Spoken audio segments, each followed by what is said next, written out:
Levítico capítulo 5, verso 14. Levítico é o terceiro livro da Bíblia, capítulo 5, verso 14. Achamos? Vamos ler até o verso 19. Diz assim a palavra de Deus: Disse mais o Senhor a Moisés: quando alguém cometer ofensa e pecar por ignorância nas coisas sagradas ao Senhor, então trará ao Senhor por oferta do rebanho um carneiro sem defeito, conforme a tua avaliação em ciclos de prata, segundo o ciclo do santuário, como oferta pela culpa. Assim restituirá o que lhe tirou das coisas sagradas, e ainda acrescentará o seu quinto, e dará ao sacerdote. Assim, o sacerdote, como o carneiro da oferta pela culpa, fará expiação por ele e lhe será perdoado. Se alguma pessoa pecar e fizer contra algum de todos os mandamentos do Senhor, aquilo que não se deve fazer, ainda que não o soubesse, contudo será culpado e levará a sua iniquidade. E do rebanho trará ao sacerdote um carneiro sem defeito, conforme a tua avaliação, para oferta pela culpa, e o sacerdote por ela fará expiação no tocante ao erro que por ignorância cometeu, e lhe será perdoado. Oferta pela culpa certamente se tornou culpada ao Senhor.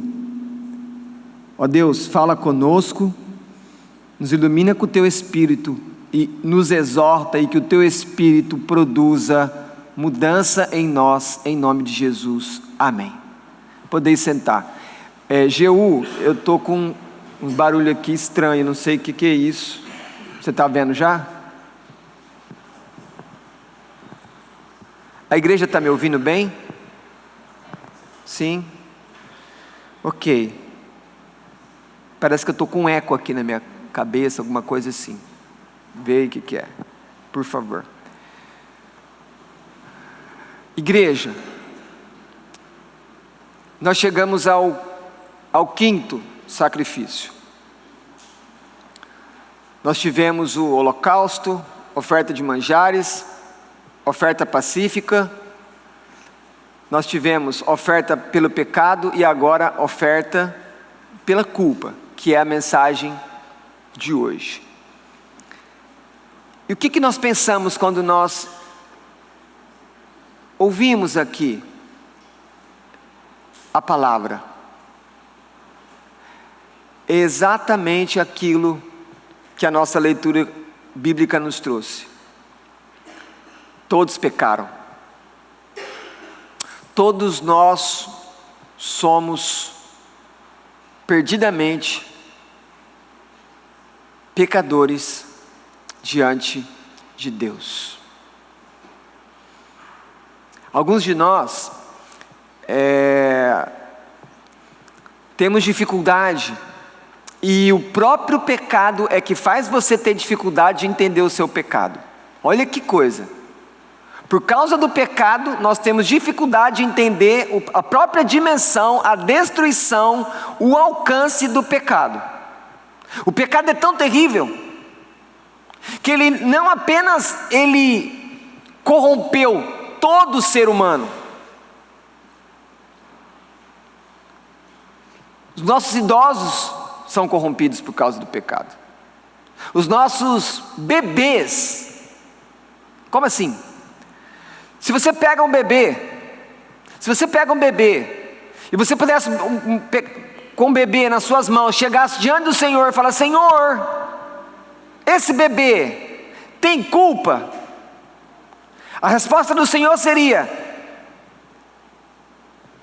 a natureza desse bebê é rebelde a mim. Um bebê. Fala: mas como? Mas um bebê, ele não tem consciência, ele não tem razão. Mas o bebê é um ser humano. Olha que chocante que eu estou explicando para vocês. Um bebê é um ser humano, e ele tem uma natureza, ele tem uma alma, ele é um ser. E para ser um bebê, ele veio de um homem e uma mulher. Então, sendo um ser humano, logo ele é um pecador. E todo pecador, a essência do nosso ser, a nossa identidade humana, ofende a Deus. Porque quando está lá aquele bebê diante de Deus ali, tem todo o potencial para fazer o mal a Deus, e só tem o potencial para pecar contra Deus, por mais que esse bebê não tenha feito nada, isso já é uma coisa que ofende a um Deus que é santo, santo, santo. Vocês estão entendendo isso? O que é a santidade de Deus? Mas não é só eu e você que estamos totalmente corrompidos pelo pecado, em todas as áreas,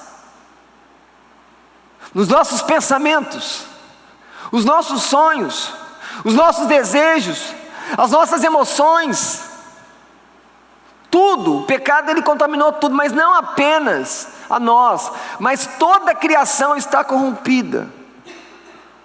O mundo é mau, por isso coisas ruins acontecem.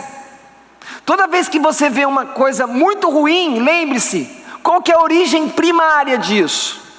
Qual que é a fonte mais profunda de tudo de ruim que acontece? Pecado. E se você quiser voltar um pouco mais atrás ainda, do pecado de Adão, em Gênesis 3, você pode voltar no pecado de Lúcifer, quando ele pecou contra o Senhor, quando ele vivia na presença do Senhor, servia o Senhor, que é um grande mistério, né? Como que o coração desse anjo se voltou contra Deus? Mas isso aconteceu. A situação da criação é de autodestruição. Tudo no sistema chamado universo, ele está se corrompendo. É como se uma roupa que estivesse envelhecendo. Você quer perceber de maneira muito fácil o pecado na sua vida? Você está envelhecendo. Você está perdendo as suas forças. Você já não tem a mesma saúde. Por que tudo isso acontece? Por causa do pecado. E no final, o pecado mata as pessoas. Todos são culpados diante de Deus. Todos. Todos são culpados. Sabe aquela expressão que às vezes algumas pessoas falam: ah, mas essa pessoa não fez nada. Isso não existe. Ah, mas é um inocente. Não existe inocentes. Na verdade só existe um inocente, Jesus Cristo. Ele é inocente, porque ele sofreu o mal por ter feito o bem. Então, qual o maior problema da vida do homem? É o pecado. O que mais angustia o coração do homem é o pecado. O que faz o homem não buscar a Deus? É o pecado. O que faz o homem querer mudar as próprias estruturas que Deus criou, como por exemplo a família? Por que o trabalho se torna uma coisa tão exploratória e não uma coisa que edifica? Uma coisa que gera dignidade? Por causa do pecado. E nós, por causa dos pecados, dos nossos pecados, do seu pecado, todos nós somos então, diante de Deus, devedores. Todo pecador, ele deve a Deus. E isso, com os séculos, o homem foi também se afastando dessa ideia, que o homem é um devedor a Deus. E o grande problema é que não tem como o pecador pagar a conta, a dívida. É impossível. Nenhum pecador consegue pagar por si mesmo a sua dívida com Deus. Não há saída, não há empréstimo, não há como você fazer nada.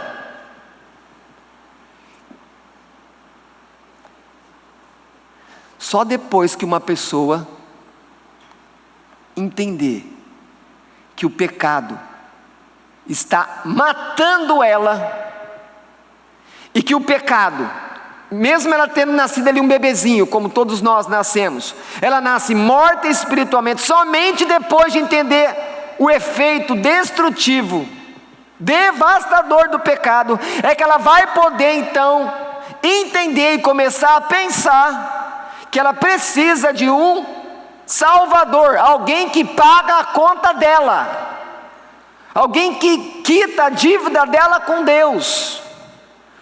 Então, só Jesus resolve a culpa do seu pecado.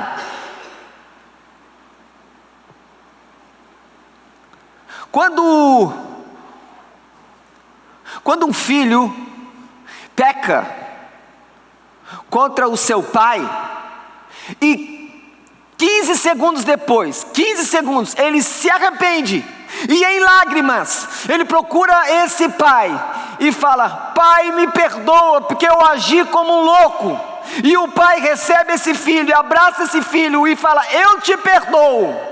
A situação não foi totalmente resolvida. Mas como assim? O filho pediu perdão para o pai, mas quando o filho pecou contra o pai, primeiro ele pecou contra Deus. E como é que ele vai resolver o problema dele com Deus agora? Só Jesus perdoa esse pecado do filho contra o pai, porque foi um pecado também contra o pai que está no céu. A igreja está entendendo a natureza malévola do pecado, a nossa impotência diante do pecado, uma sensação que não tem saída nenhuma para nós.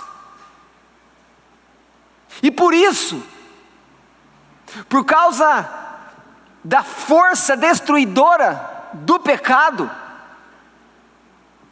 que vai roubando a humanidade nossa, é que muitas pessoas preferem então pensar que é melhor pensar que Deus não existe, porque Deus existindo, eu tenho que enfrentar o pecado. Mas e se eu pensar que Deus não existe? Pelo menos a minha consciência vai ficar mais aliviada, eu não vou me preocupar com isso e vou viver a vida. Mas o problema é que um dia você se encontra com a morte, e aí o que você vai fazer? Não tem como fugir, aí o problema vai voltar. Só que daí se já morreu, não há o que fazer, porque morreu sem fé, morreu no ateísmo.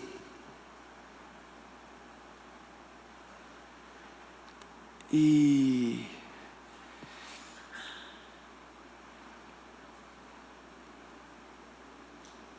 a morte, sendo consequência do pecado, nós temos que entender a morte também como nossa inimiga, uma inimiga que só Jesus pode vencer e triunfar sobre ela. Então vocês percebem por que Deus tinha que colocar essa oferta para o israelita? Porque todo israelita era um pecador, como eu e você. E por isso que a oferta pela culpa, como também a oferta pelo pecado, diferente dos outros três, como falei no sermão passado, essas duas ofertas eram voluntárias? Não, era obrigatória, porque todos pecam, todos precisam oferecer esse sacrifício a Deus pela culpa dos seus pecados. Quando um israelita ia até a tenda da congregação, ao sacerdote, e ele levava, segundo aqui o texto nos mostra, ele tinha que levar um carneiro, ou ele levava um carneiro, ou ele levava um cordeiro, ele só tinha esses dois animais. Não é como os outros que eles tinham várias opções, ele tinha somente esses dois, Deus só aceitava esses dois animais. Quando ele fazia isso, ele estava ali chegando diante do sacerdote, dizendo: sacerdote, eu tenho culpa diante de Deus, por isso eu vim aqui reconhecer a minha culpa. Como é que você reconhece a sua culpa? Pelos seus pecados diante de Deus. Você confessa os seus pecados. Vocês entendem por que nós, em alguns cultos, principalmente, não falta no culto de ceia, quando nós fazemos uma confissão pública de pecados? Porque nós estamos diante de um Deus que é o quê? que é santo. Então nós precisamos falar para o Senhor: Senhor, tem compaixão de nós, nós somos pecadores. Então esse sacrifício era para que o povo sempre soubesse: vocês são vocês são culpados diante de mim. Vocês pecam contra mim. E aqui ainda são pecados não intencionais. Como assim? Eu pequei sem querer. O pecado sem querer continua sendo pecado. Falei sobre isso no sermão passado.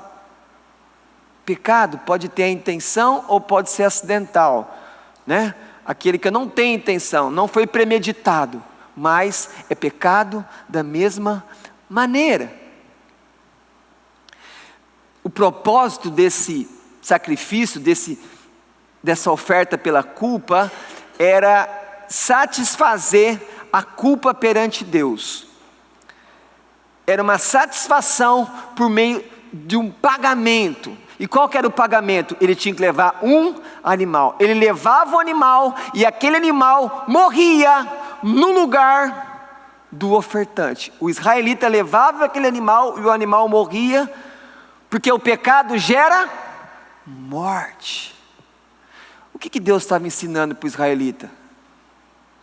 O pecado gera morte. Pense nisso. Toda vez que você chegava diante do sacerdote na tenda da congregação com o seu cordeiro ou com o seu carneiro para fazer a oferta da culpa, você vinha com aquele animal e entregava para o sacerdote. Você estava confessando: eu sou um pecador. E você via o animal morrer no seu lugar. Essa era a ideia. Pecado gera morte. Morte espiritual, morte física. E uma outra coisa que nós podemos linkar aqui, quando nós olhamos, por exemplo, para o Novo Testamento, para Paulo, é que o pecado, ele gera escravidão. Quando você olha para Paulo, quando ele vai falar da salvação, da redenção que nós temos em Jesus, ele vai usar uma figura do comércio. Quando um escravo era liberto da escravidão, ele usa a mesma figura, como se alguém chegasse perante um dono, um senhor de um escravo, e pagasse para que aquele escravo fosse liberto daquela relação, ele fosse agora alforriado, livre. Paulo usa essa ideia, essa ilustração do comércio ali dos escravos naquela época, no Novo Testamento, no século I, e ele diz que é exatamente isso que Deus fez pelos pecadores, porque nós pecadores estávamos, por causa do pecado, escravos do diabo, e o nosso futuro é a morte sem o perdão. Mas então Deus envia um cordeiro, Deus envia Jesus Cristo, seu Filho, o cordeiro sem defeito, e ele morre no nosso lugar, exatamente como aqueles cordeiros e carneiros lá dos israelitas. Agora, quando nós pensamos nessa morte do animal no lugar do pecador, a nossa mente, ela já deve ir a um capítulo que melhor explica como que Jesus morreu no nosso lugar. Abre comigo Isaías 53 rapidamente.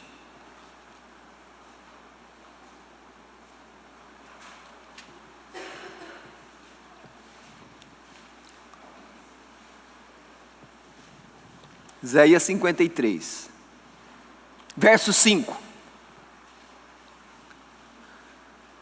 a partir do verso 6.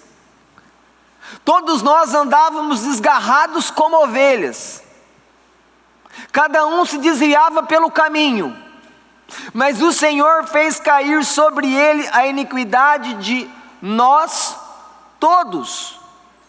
Perceba o texto, o Senhor aqui é Deus, fez cair sobre ele. Ele aqui é o servo sofredor.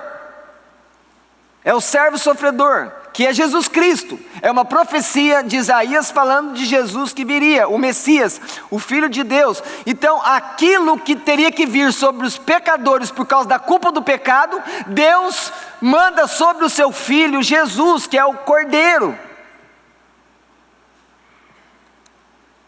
Então, quando nós olhamos para a oferta pela culpa, nós temos que lembrar que ocorre uma substituição. O israelita, ele não morria, mas ele levava o animal para morrer por causa da culpa dos seus pecados. E para vocês terem uma certeza de que quando essa profecia foi dada a Isaías, isso está ligado ao que nós estamos vendo agora em Levítico 5, você pode olhar, você pode ler no verso 7. Ele foi oprimido e humilhado, mas não abriu a boca, como cordeiro foi levado ao matadouro. Vou repetir, como cordeiro foi levado ao matadouro. É a mesma expressão, olha aqui, o cordeiro sendo levado ao matadouro. O que é o matadouro? É a tenda da congregação, onde está o sacerdote, que vai fazer a imolação, que o próprio ofertante fazia imolação. Aqui ele está falando sobre Jesus, mas o israelita sabia que isso acontecia, por causa do pecado dele. E aí então, nós chegamos a uma coisa importante.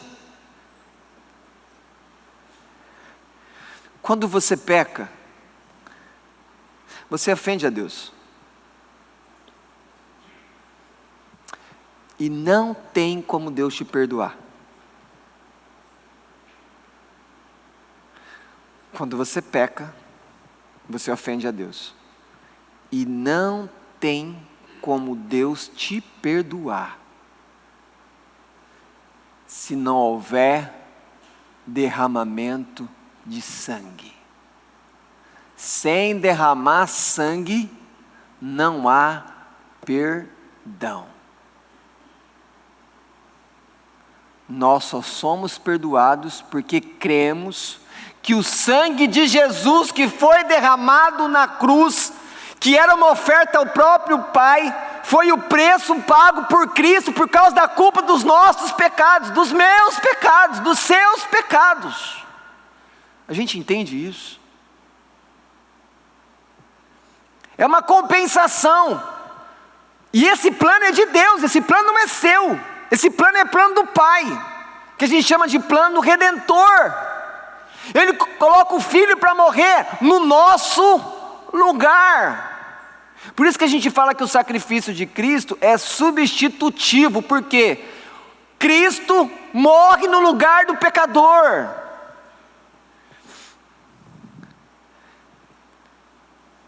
Para pensar comigo aqui agora. Se você que me ouve é alguém que tem uma fé genuína em Jesus Cristo, o que você tem que pensar a partir de um texto desse? Jesus morreu por mim. Mas você pode ser mais detalhista. Jesus morreu por causa da culpa dos meus pecados, dos meus pecados. Se você tem uma fé verdadeira em Jesus, é assim que você olha. Jesus morreu. Não só por causa de mim, mas por causa das piores coisas que eu sou capaz de fazer. Ele morreu pelos meus pecados. E somente pela morte dele, Deus me aceita. Agora você entende, porque o Antigo Testamento inteiro falava que o sangue daqueles animais não conseguia limpar algo nos israelitas, que limpa agora em você e em mim a nossa consciência. Porque quando o pecado que você cometeu, e você pede perdão a Deus, continuar aqui na sua mente, na sua consciência, te acusando, o que você tem que se lembrar? Quem que você tem que invocar? O sangue de Jesus foi derramado por mim. Então Deus verdadeiramente me perdoou. Então eu não vou permitir essa acusação continuar na minha mente. E isso é reforçado visualmente Quando nós estamos aonde? Na ceia, porque tem os elementos, o corpo, o sangue, e falamos o quê? O sangue de Cristo, derramado por nós.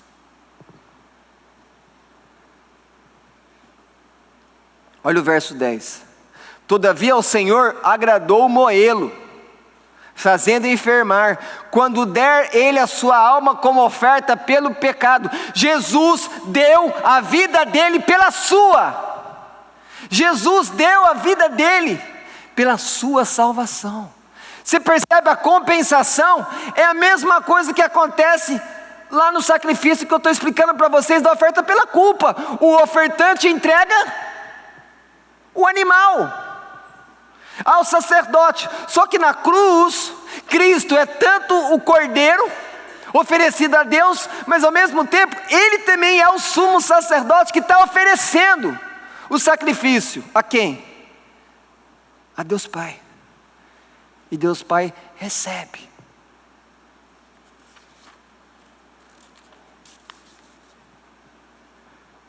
Jesus morreu no seu lugar. Você precisa ter uma convicção disso. Eu não posso só continuar falando, Jesus morreu pelos pecadores. Não, eu sou um pecador, e eu creio que Jesus morreu por mim. Então, o sacrifício de Jesus foi por mim. Pastor, como é que eu vou ter convicção disso? A Escritura diz que aqueles que Deus salva, o Espírito testifica com eles, que o perdão de Deus é para eles, que eles são filhos de Deus. É o Espírito Santo que faz isso, e é o Espírito Santo que vai ajudar você a não deixar essa acusação continuar na sua cabeça quando Jesus já morreu por você.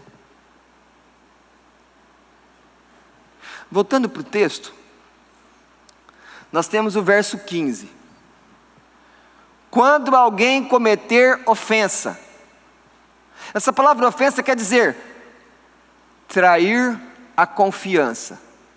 Agora você pensa comigo, o pecado que está sendo tratado aqui é um pecado não contra o próximo em primeiro lugar, mas é um pecado contra o próprio Deus. Então quando fala o texto que cometeu uma ofensa, é trair a confiança do próprio Deus. Ou seja, todo pecador é uma pessoa desleal. A quem? Ao Senhor, ao seu Criador, aquele que deu todas as coisas boas, aquele que trouxe as leis a cada um de nós.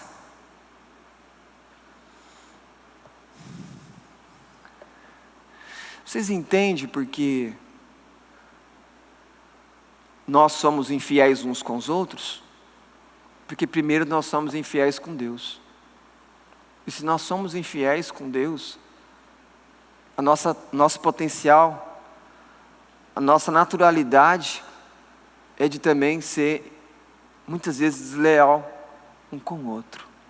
E essa deslealdade, ela se manifesta de várias maneiras. E só o Senhor pode nos perdoar desses pecados, e só o Senhor pode nos conter de viver esse potencial de maldade. Quando um pai cristão não cria o filho dele, pequeno, no caminho do Senhor, ele peca contra o Senhor, porque ele está sendo desleal a Deus. E lembre-se que muitas vezes ele fez um voto, que ele ia criar para o Senhor quando ele consagrou. Ele fez um voto, e aí fez um voto, Deus deu um filho, e ele não cria no caminho do Senhor. Ele não leva aquela criança para a igreja, ele não lê a Bíblia, ele está sendo desleal a Deus. Em seguida, tem a palavra pecar, quando alguém cometer ofensa e pecar. Pecar aqui é errar. Então o pecado sempre é algo errado. Alguns vão dizer que pecado é errar o alvo, mas que alvo? O alvo sempre é a vontade de Deus. E como é a vontade de Deus, conforme o Novo Testamento? É boa, é perfeita e agradável. Mas por que eu não estou? Por que para mim, pastor, a vontade de Deus não está sendo boa, perfeita, agradável? Porque nós não estamos em total sintonia com Ele. Deus quer uma coisa, nós queremos outra, e a vontade dEle não vai ser boa para nós. E aí nós queremos fazer outra vontade, mas pecamos. Geralmente esses pecados aqui, que faziam trazer oferta pela culpa, eles eram cometidos na tenda da congregação. E era um pecado grave, repito. Por que era um pecado grave? Porque geralmente eles eram cometidos no ambiente ali da adoração, do culto. Por exemplo, você percebe aqui no verso 19, olha o final do verso 19. Se tornou culpada ao Senhor. Usando o verso 19, do 14 ao 19. Os pecados que estão aqui, nessa passagem, diz que a pessoa ela se tornou culpada diante do Senhor. Quer dizer, a maioria dos pecados aqui são pecados contra o Senhor. E aí, antes de eu mostrar para vocês como que eles cometiam esses pecados, eu quero mostrar ainda a bondade de Deus para vocês. Fala assim, poxa, mas sou pecador, tenho culpa, toda a minha inclinação é para o mal, mas o mesmo Senhor que diz a você, você é culpado, você é pecador, é o mesmo Senhor que providencia um meio para livrar você. Não foi você que pensou e que quis uma hora escapar da condenação de Deus, não! Foi o próprio Senhor que puxou você até Ele, e Ele deixou um plano de escape para você. Ele providenciou, exatamente como Ele fez aqui para os israelitas.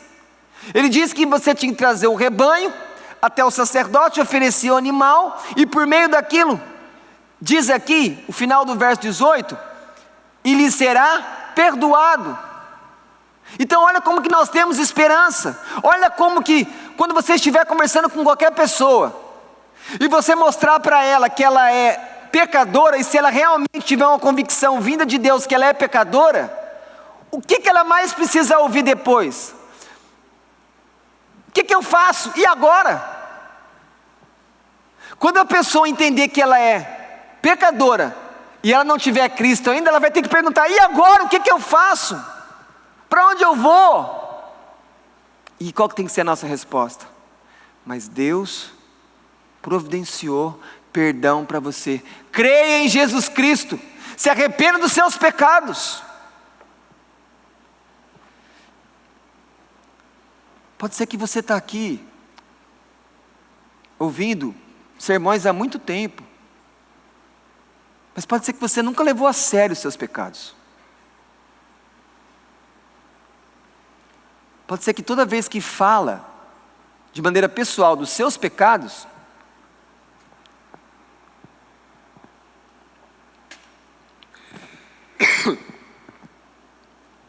você desvia a atenção.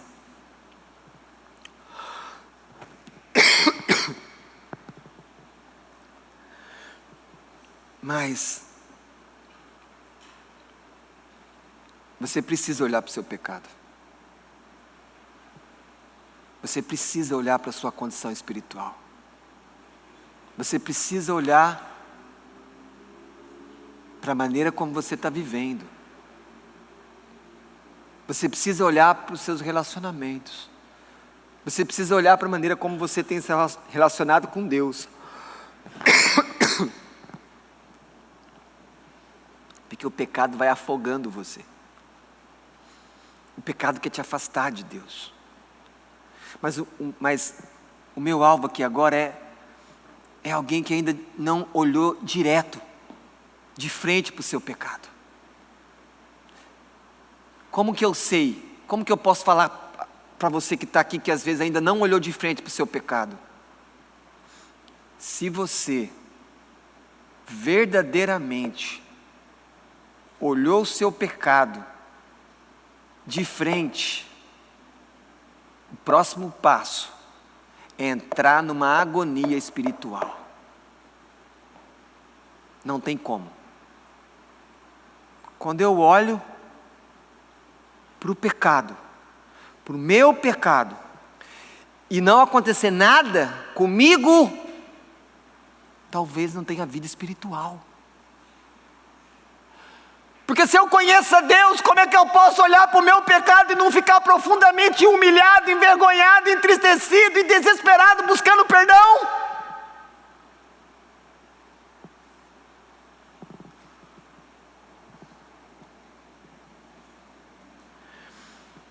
Como é que esse pecado era cometido?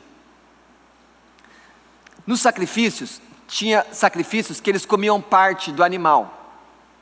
Outra parte era dada para o sacerdote comer e outras partes eram queimadas totalmente para Deus. No holocausto tudo era queimado.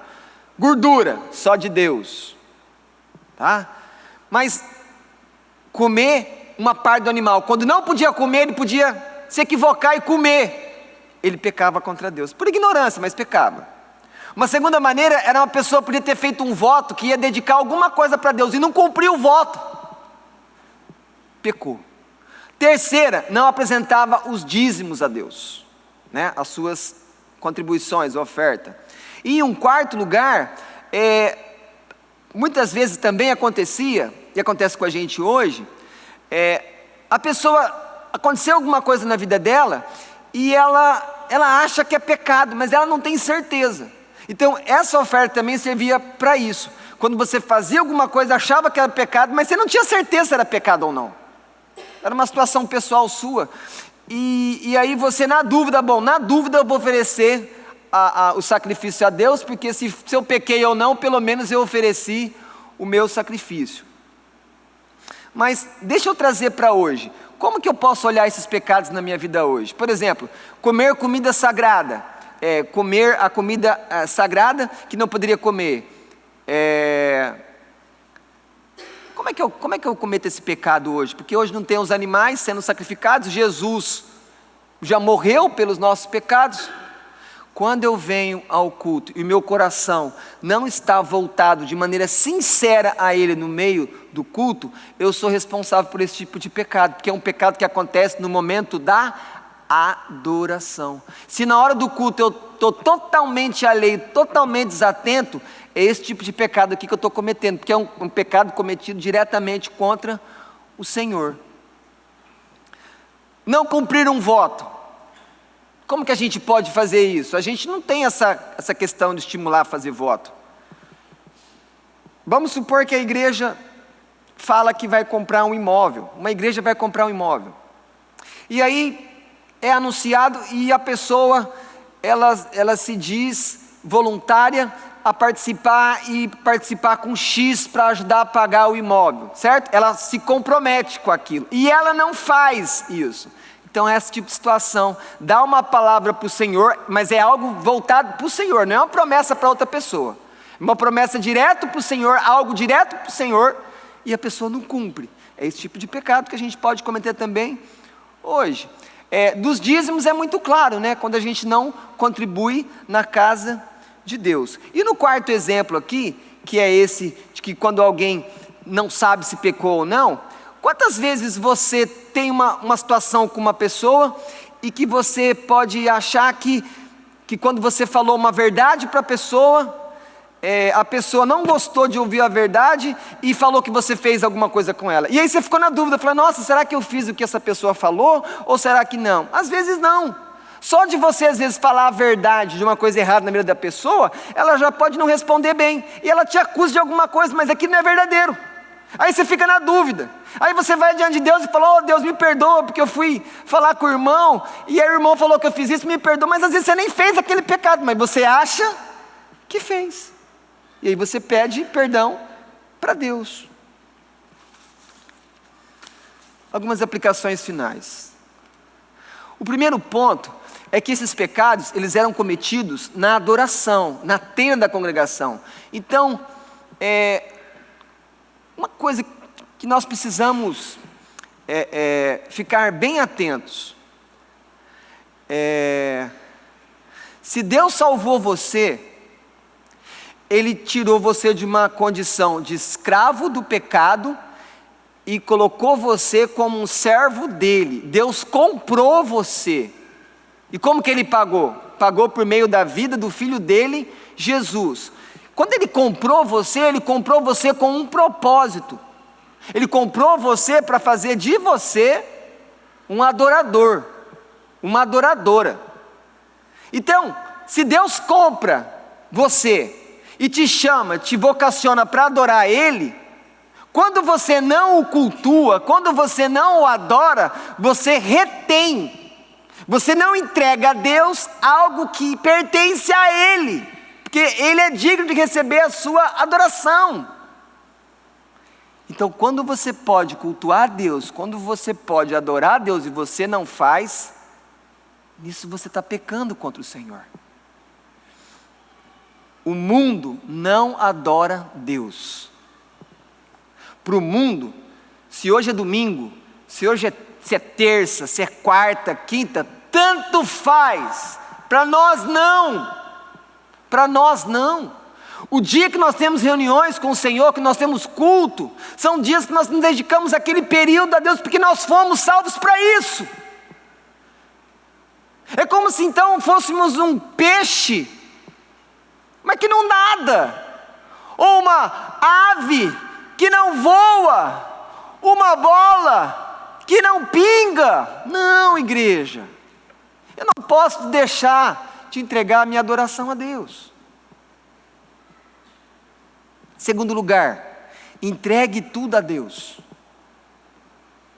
Entregue tudo a Deus. Seja fiel nas contribuições ao Senhor. Deus tem dado tantas coisas boas para você. Compramos coisas boas para comer, compramos roupas, compramos bens, Deus nos dá dinheiro para comprar casas, compramos tantas coisas e fazemos planos, e gostamos, e temos um e trocamos por outro, mas na hora de chegar, de pensar nas contribuições ao Senhor, nós não planejamos, ou não fazemos. E ainda nessa época do ano tem uma tentação, tá? Qual a tentação dessa época do ano? A gente recebe os extras, né? Bônus, 13º, mas aí a gente tem férias, a gente quer reformar a casa, a gente quer trocar o carro. Então a gente coloca todas as coisas boas que Deus dá primeiro e deixa o Senhor por último. Como que uma pessoa que está agindo assim está entregando tudo a Deus? Não está. Então, cuidado, para na hora que a colheita fica mais abundante, você às vezes pode se tornar mais avarento. Por quê, pastor? Porque o nosso coração, ele tem uma tendência para o egoísmo. Mas não só dinheiro, dê o seu tempo ao Senhor. Nós precisamos dar nosso tempo, os nossos dons.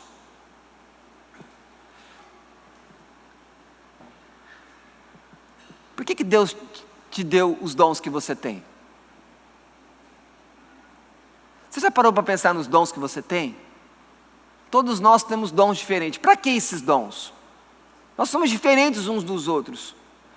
Para quem que são esses dons? Esses dons são só para você? Esses dons são para o mundo? Esses dons são para a família? Em primeiro lugar, todos os dons vieram de Deus, então eu preciso entender, todos os nossos dons, primeiro, têm que ser dedicados a Deus. Porque se a nossa vida pertence a Ele, os nossos dons pertencem a Ele. Então, para de ficar com esse dom parado nas suas mãos e você não serve, porque o dom não vai ser tirado de você, mas uma coisa vai mudar. Pode chegar um tempo que você não vai ter mais a condição que você tem hoje de servir o Senhor. E aí o que você vai fazer? Você pode ter os dons, mas não tem mais condição de servir. Você pode não ter mais força. O seu tempo pode ser menor. Por último, entenda que não há nada que você possa dar ou fazer para Deus para pagar a culpa dos seus pecados. Pode ser que às vezes, quando você faz um pecado muito grave, você tira alguma coisa sua. Eu cometi isso aqui, agora fala, não, a gente ia viajar para a praia, mas como eu cometi esse pecado, eu vou colocar uma autopunição, a gente não vai para a praia por causa do meu pecado. Pode ser que você não faça esse pecado, né, de não viajar, você não faça isso, mas com certeza, se você sondar o seu coração, às vezes você está tentando compensar a culpa do seu pecado, afligindo alguma punição a você. Isso é totalmente antibíblico. Isso é totalmente contra o Evangelho. Você não pode fazer nada para resolver a culpa do seu pecado. Nada, nada, nada.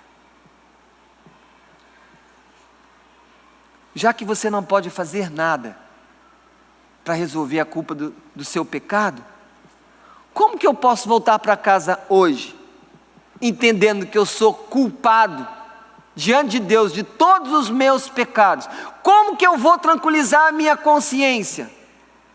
Como que eu posso como que eu posso ter paz com Deus? Sabendo que eu sou culpado de todas as coisas erradas que eu faço. E aí, nós só temos um caminho, que é aquele que diz que é um nome acima de todo nome. A única solução da culpa dos meus pecados, dos seus pecados, é Jesus Cristo. Porque Ele morreu na cruz para pagar a Deus pela culpa dos nossos pecados. E a boa notícia é que tudo foi pago. E aí você pode pensar, se tudo foi pago, então agora se a minha consciência for me acusar, o que eu faço? Eu vou pegar e vou mostrar o recibo, e falar, consciência, a Bíblia diz que foi pago. Não precisa mais de recibo. Por quê? Porque Colossenses capítulo 2, versos 13 e 14 diz que a própria dívida, ou seja, aquilo que era uma prova contra você, que você era culpado por ter pecado contra Deus, tudo isso foi destruído na cruz. Então nem recibo eu preciso mais. É um tipo de perdão que Deus te dá, é um pagamento de uma dívida, que a dívida é rasgada, ela não existe mais. E isso é o Evangelho.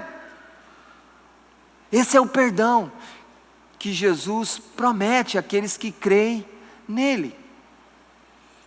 Então lembre-se, todos nós somos culpados diante de Deus, mas Jesus Cristo morreu no nosso lugar, e todos aqueles que creem têm os seus pecados perdoados. Amém.